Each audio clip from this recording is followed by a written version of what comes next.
You know that feeling when you're standing outside during a massive storm, right? You feel that sheer, terrifying force of nature, and you just kind of have to wonder, how in the world are the buildings around us not just instantly blowing away?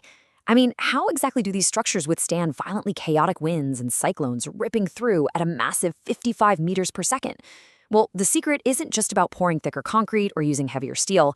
It's actually hidden in an invisible, incredibly detailed mathematical code, a code that engineers literally use to tame the weather. Welcome to The Explainer. Today, we're zeroing in on decoding the Indian standard for wind loads, specifically IS 875 Part 3. We're going to take what looks on the surface like a dense, highly technical engineering manual and transform it into a really fascinating journey of structural survival. We'll uncover exactly how engineers calculate the invisible, unpredictable forces of the wind to ensure our built environment stays standing tall. So here is our roadmap for today. We'll start off with 1. The threat of wind. Then 2. Mapping basic wind speed. 3. Local terrain and topography. 4. Calculating actual wind pressure. And finally, 5. Internal and external pressures. All right, let's jump right into Section 1, the threat of wind, chaos versus code. So wind is just inherently unpredictable, right? It's turbulent, it's chaotic, and it's highly destructive. And this is especially true during the severe cyclonic storms that routinely hammer coastal regions, bringing these surging forces that can last for hours on end. The whole goal of this engineering standard is to somehow take that wild, swirling, chaotic energy and translate it into safe, predictable design limits. But how do you actually tame chaos? Well, the code does this by establishing a basic wind speed, and this is based on a peak gust speed averaged over a short time interval of about 3 seconds, worked out for a 50-year return period. What that actually means in plain English is that engineers aren't just planning for a breezy Tuesday afternoon. They're making a statistical bet. They are literally designing a building for the absolute worst 3-second gust of wind that is statistically likely to hit that exact spot over the next half-century of the building's lifespan. Moving right along to Section 2, Mapping basic wind speed, the nationwide view. Now, if we look at the nationwide zoning, the code divides the entire country into 6 distinct wind speed zones. And you can really see how the threat level shifts depending on where you are. Inland areas, they might face lower baseline speeds. But consider the coastal regions and the northern borders. Those zones peak at a massive 55 meters per second. To put that into perspective, that is well over 120 miles per hour. Absolutely wild. But as helpful as a national view is for the big picture, it's just not quite enough precision to design a specific building in a specific local neighborhood. Which brings us to Section 3, Local Terrain and Topography, the K factors.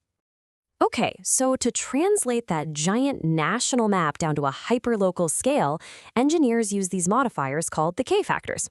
To find the actual design wind speed for a specific construction site, engineers rely on a master equation. And honestly, it's kind of like a mathematical detective story. We have to hunt down the meaning of each variable, one by one, to get the true picture of the wind threat. We start with step 1, our basic wind speed from the national map. Then we apply 4 distinct modifiers. There is K1 for risk, K2 for terrain, K3 for topography, and K4 for cyclones. Let's break these down and see how they actually tweak the math. First up is the K factor, the risk and lifespan factor, and this one is absolutely crucial. Check out how this breaks down. Let's say we're building in a high-threat 50 meters per second wind zone. A temporary construction shed gets a multiplier of 0.71. That actively reduces the design speed because, frankly, if it fails, the risk to human life is pretty low. A standard general building gets a neutral 1.0 multiplier. But a critical structure, something like a hospital or a power plant, it gets bumped up to a 1.08 multiplier. It is mathematically required to be over-engineered to withstand even stronger winds, simply because society literally cannot afford for that building to fail during a disaster. Next, let's consider K2, the neighborhood or terrain factor. This provides such a great contrast. Think about terrain category 1. That's flat, open, exposed land. Think farms or flat coastlines where the wind just rips across the ground without any interruption whatsoever. Now compare that to category 4, a densely packed city center. Out there, tall buildings act like giant speed bumps, creating a ton of drag and actually slowing the wind down through friction. So the code dynamically adjusts the wind speed acting on your specific building based exactly on the kind of neighborhood that surrounds it. Then we have K3, the topography factor. This is a multiplier that accounts for a really fascinating natural phenomenon, which is the acceleration of wind near the summits of steep hills or cliffs. You know how water speeds up when you squeeze it through a narrow pipe? Well, wind does the exact same thing as it crests a steep hill. The code specifically dictates that if a slope is greater than 3 degrees, engineers have to factor this in. Why? Because local wind speeds can actually jump by up to 36% right at the crest of the hill. And our final speed modifier is K4, the cyclonic importance factor. This was heavily emphasized to protect critical structures in a 60-kilometer belt along the most vulnerable coastlines. For structures of post-cyclone importance, we're talking emergency cyclone shelters, communication towers, things like that, this factor cranks the designed wind speed up by a massive 30%. This ensures they are left standing and fully operational to coordinate rescue efforts when, frankly, everything else around them might be wiped out. All right, on to Section 4, calculating actual wind pressure, speed to force. Consider this specific number for a second, 0.90. This is the wind directionality factor, known as KD. See, out in the real world, the absolute maximum winds in a storm very rarely hit a building perfectly square, dead on. Because there's so much randomness in the wind's direction, the code actually gives engineers a slight break.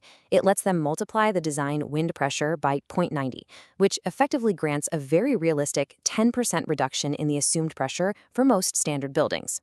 But they also have to factor in the area averaging factor, or K. Remember, when pressure is chaotic, it doesn't hit massive solid surfaces completely evenly all at once. A tiny 10-square-meter piece of cladding takes the full concentrated brunt of a single gust, so it gets a factor of 1.0. But what about a massive 100-square-meter warehouse wall? The peak gusts just won't hit that entire surface at the exact same millisecond, so the code provides a mathematical reduction down to 0.8 for these larger areas, acknowledging that the overall average pressure distributed over a huge wall is slightly less than on a tiny, concentrated spot. Bringing us to our final stop, Section 5, internal and external pressures, the building impact. Here's the thing. When wind hits a building, it's really not just a simple push. We have external pressures, where the wind is literally pushing hard against the windward walls, and this is crucial, it's separating and pulling with massive suction forces on the roof and the sides. But we also have internal pressures to deal with. Air inevitably forces its way through tiny cracks, windows, and doors, pressurizing the inside of the building at the exact same time. To figure out this internal pressure, the code strictly categorizes buildings by their permeability. Basically, how leaky are they? Are there small openings, under 5% of the wall area, like a tightly sealed residential home? Maybe medium openings, between 5 and 20%? Or does the building have large openings, over 20% of the wall area? Picture a big industrial warehouse with its massive loading bay doors rolled wide open right in the middle of a storm.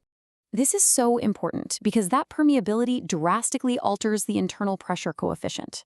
For a building with large openings, that internal coefficient can be a massive plus or minus 0.7. It's kind of like a giant balloon.